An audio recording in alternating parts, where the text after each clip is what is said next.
আলাইকুম, কেমন আছেন আপনারা সবাই? আলহামদুলিল্লাহ আমরা ভালো আছি। আজকে আমরা চলে আসলাম দুপুরে রান্নার একটি রেসিপি নিয়ে। ননদটা বেড়াইতে আসছে, তাই হাঁস রান্না করব আর চালের রুটি। তো বানানোর জন্য আমি চুলাটাকে জ্বালিয়ে নিয়েছি, এখন কড়াই বসিয়ে দিব। শুরুতে আমি হাঁসটা আগে রান্না করে নিব আর সব বাটা মশলায় রান্না করব। আমার কড়াইটা গরম হয়ে গিয়েছে, আমি এখন রেগুলার সাদা তেল দিয়ে দিব। দিয়ে দেব পেঁয়াজ কুচি,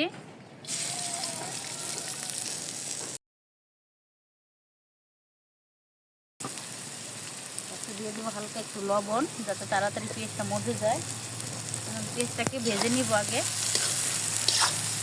গরম মশলাগুলো লবঙ্গ, দারচিনি, এলাচ আর দিয়ে দিব সাথে তেজপাতা আস্তে দিয়ে দিলাম।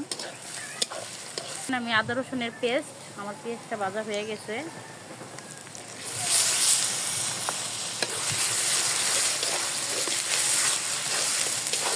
আমার আদা রসুনটা ভালো করে আমি ভেজে নিয়েছি। এখন দিয়ে দিব আমি এখানে ধনিয়া এবং তেজপাতা বাটা এবং গরম মশলা বাটা, লাল মরিচ বাটা, শুকনো মরিচ যেটা দিয়ে মশলাগুলোকে ভালো করে কষিয়ে নেব। তাতে দিয়ে দিব আমি হলুদের গুঁড়ো, খালি হলুদটাই গুঁড়ো ব্যবহার করেছি আর সব মশলা আমি বেটে ব্যবহার করেছি।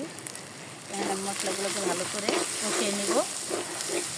মশলাটা যত পুড়ে না যায় সেই জন্য একটু পানি দিব।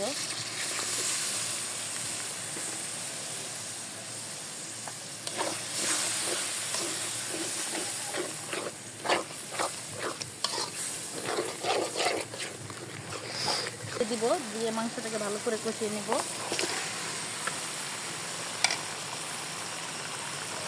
যে মশলাটা লেগে রয়েছে ওটা দিয়ে আমি একটু হালকা একটু পানি দিয়ে দিব। আর এখন দেখে সুন্দর করে আস্তে আস্তে কষিয়ে নেব।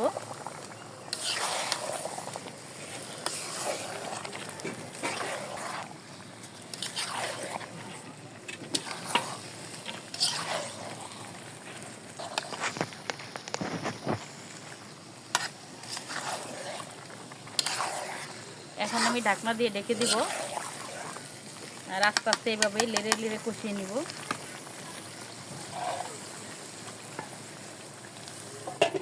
এই সময় একটু টমেটো দিয়ে দিব।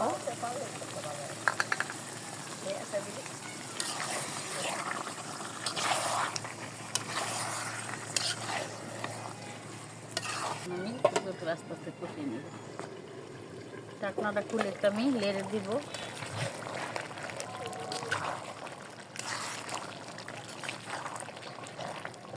বারবার একটু লেগে দিতে হবে, নাহলে নিচে লেগে যেতে পারে। ঢেকে দিব।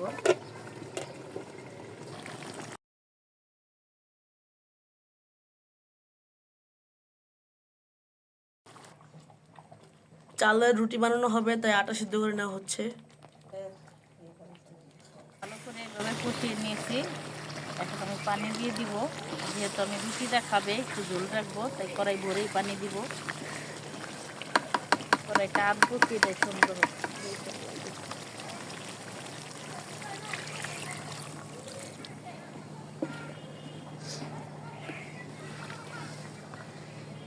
ঝোলের জন্য পানি দিয়ে দিলাম, আরও দিব। কড়াইটা একটু পাকা হয়েছে, ঠিক করে নিই।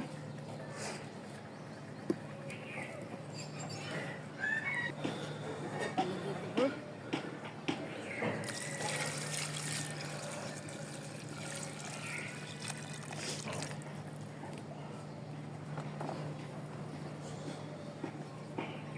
ঝোল দিয়ে দিলাম। যাই হোক, এটার ভিতর মনে হয় বলকায় পড়ে যাবে। আমার মনে হয় পাতিল চেঞ্জ করতে হবে। অনেকটা পাতিলে ঢেলে নেই, তাহলে ভালো হবে। এরকম কড়াইতে দিয়ে দিয়েছিলাম, কিন্তু কড়াইতে আমার হইতেছে না। দেখা যায় বলক আসলে ঝোলগুলো পড়ে যাবে, তাই আমি পাতিলটা চেঞ্জ করে দিব।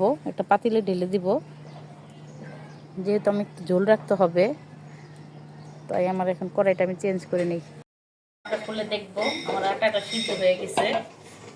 এখন আমি নামিয়ে নিব। নামিয়ে এটাকে ছেনে নিব রুটি বানানোর জন্য। তো যাই হোক, আমি এখন নামাই নিই। আমি এ নিয়ে ছাদে চলে যাব, ওখানে আমার ননদরা ছানবে, ওখানে রুটি বানাবো।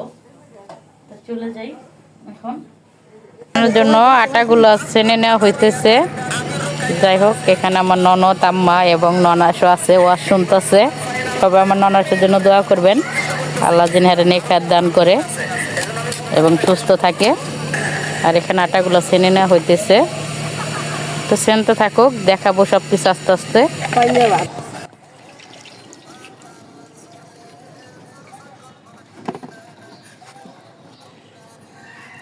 রুটি বানানোর জন্য প্যারাগুলো আগে বানিয়ে নিতেছি, পরে রুটি বলে নিব। আমরা সবাই একসাথে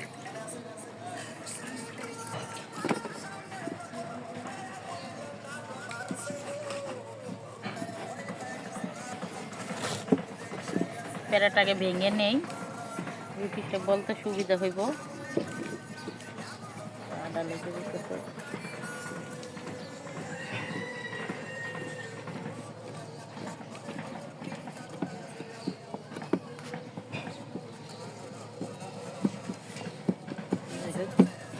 প্যারাটা এবার ভেঙে নিলে আমার ননদ রুটিগুলো বানিয়ে নিতেছে, আমি প্যারা ভেঙে দিতেছি। তো যাই হোক, এভাবে রুটিগুলো আমরা বানিয়ে নিব।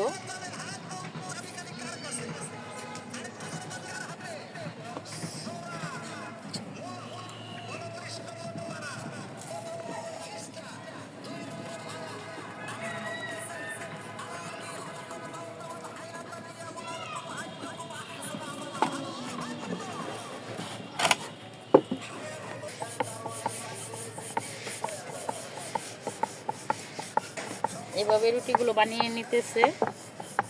তো যাই হোক, সবাই আমরা মজা করে বানাইতেছি, সবাই মিলে করি কাজ, হারিয়ে যেতে না হিলাজ, আর কাজটাও খুব সহজ হয়ে যায়। তো সবাই বানাইতেছি এভাবে।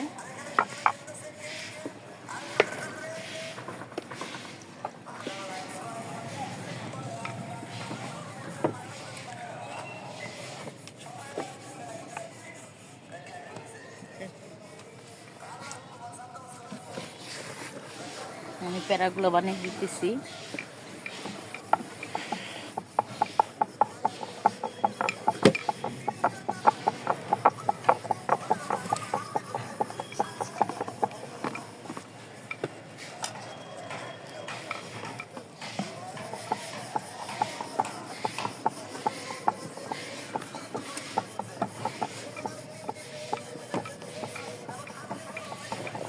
আমি এখন এই মুহূর্তে দিয়ে দিব টালা জিরের গুঁড়ো।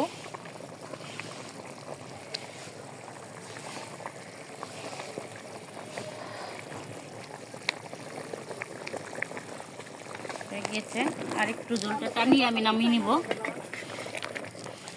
হয়ে গেছে, এখন আমি নামিয়ে নিব আর রুটিগুলা সেঁকে নিব। আমি এভাবে রুটিগুলো সেঁকে নিতেছি তাওয়ার ভিতরে।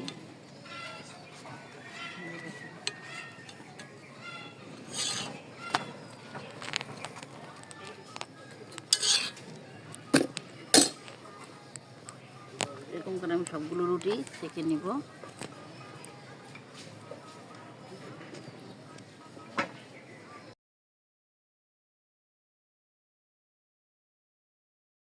রুটিগুলো আমি এভাবে সেঁকে নিয়েছি, তারপর খেতে দিব।